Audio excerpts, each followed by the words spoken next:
আমরা এখন এই অনুশীলনের কাজটা সমাধান করব। আমরা প্রথমে এই প্রশ্নটা পড়ে নিই। এখন আমরা উপরের ঘটনা সম্পর্কে নিজেদের মতামত লিখি। মতামত লেখা শেষ হয়ে গেলে নিজের মতামত বলি এবং সহপাঠীদের লেখা মতামত শুনি। এরপর নিজের মতামতের সঙ্গে সহপাঠীদের মতামতের মিল এবং অমিল খুঁজি। চলো এখন আমরা এর অ্যান্সার স্ক্রিপ্টে চলে যাই। শুভঙ্করের ফাঁকি নিয়ে সহপাঠী ক এর মতামত। শুভঙ্করের ফাঁকি বাগধারাটি দিয়ে প্রতারণা করা, ফাঁকি বা ধোঁকা দেওয়া বোঝায়। শুভঙ্করের ফাঁকি নামক বাগধারাটি যে অর্থে ব্যবহার করা হয় তা সঠিক নয়। শুভঙ্কর দাস ছিলেন একজন অসাধারণ গণিতবিদ। তিনি মানসাক বা মুখে মুখে বড় বড় অঙ্ক কষাই দক্ষ ছিলেন। তিনি ছন্দের তালে তালে গণিতের সমাধান করতেন। তার লেখা ৩৬ কারখানা নামক পুস্তকে ২০০০-এর মতো শ্লোক ছিল। এতে অনেক ফার্সি শব্দও আছে। শুভঙ্কর দাসের আর্যাগুলো ১৭৫৭ সাল পর্যন্ত এই ভূখণ্ডের ছাত্রদের পড়ানো হতো। ইংরেজরা এই দেশ দখল করার পর ইংরেজি শিক্ষায় মোহগ্রস্ত শিক্ষিত ব্যক্তিগণ নিজ দেশের শিক্ষা ব্যবস্থার বিরুদ্ধে সোচ্চার হন।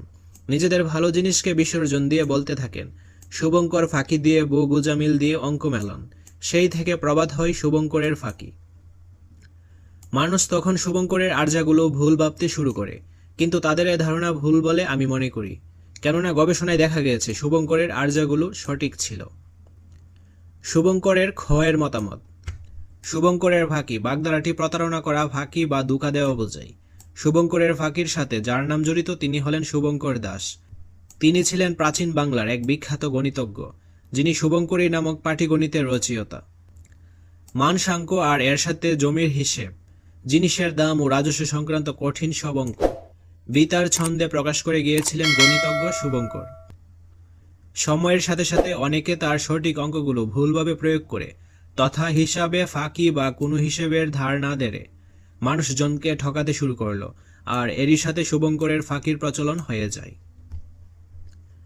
শুধুমাত্র ইংরেজি শিক্ষায় শিক্ষিতরা পাশ্চাত্য ধ্যান ধারণায় মজে গণিতজ্ঞ শুভঙ্করকে অপবাদ দিয়েছেন বললে ভুল হবে।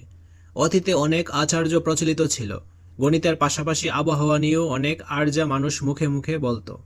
এর মধ্যে থেকে কিছু কিছু আর্যা জ্ঞান বিজ্ঞানের উন্নতির পর ভুলও প্রমাণিত হয়েছে।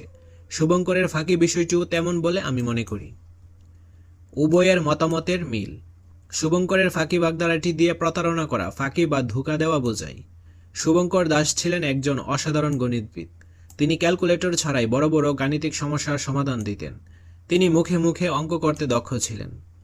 ইংরেজরা এই দেশ দখল করার পর ইংরেজি শিক্ষায় মোহগ্রস্ত শিক্ষিত ব্যক্তিগণ নিজ দেশের শিক্ষা ব্যবস্থার বিরুদ্ধে সোচ্চার হন। নিজেদের ভালো জিনিসকে বিসর্জন দিয়ে বলতে থাকেন, শুভঙ্কর ফাঁকি দিয়ে বা গুজামিল দিয়ে অঙ্ক মেলান। সেই থেকে প্রবাদ হয় শুভঙ্করের ফাঁকি। বঙ্গ কবিতার মাধ্যমে গণিতের হিসাব করার যে পদ্ধতি শুভঙ্কর বের করেছিলেন সেটি সে সময় বেশ জনপ্রিয় ছিল। উভয়ের মতের অমিল। অতীতে অনেক আর্যা প্রচলিত ছিল। গণিতের পাশাপাশি আবহাওয়া নিয়েও অনেক আর্যা মানুষ মুখে মুখে বলতো। এর মধ্য থেকে কিছু আর্যা জ্ঞান বিজ্ঞানের উন্নতির পর ভুলও প্রমাণিত হয়েছে। শুভঙ্করের ফাঁকি বিষয়টিও তেমনই বলে খ মনে করে। আজকের ক্লাসটি এ পর্যন্তই। পরবর্তী ক্লাসটি আমরা ৮৬ নম্বর পৃষ্ঠা থেকে শুরু করব। ধন্যবাদ সবাইকে।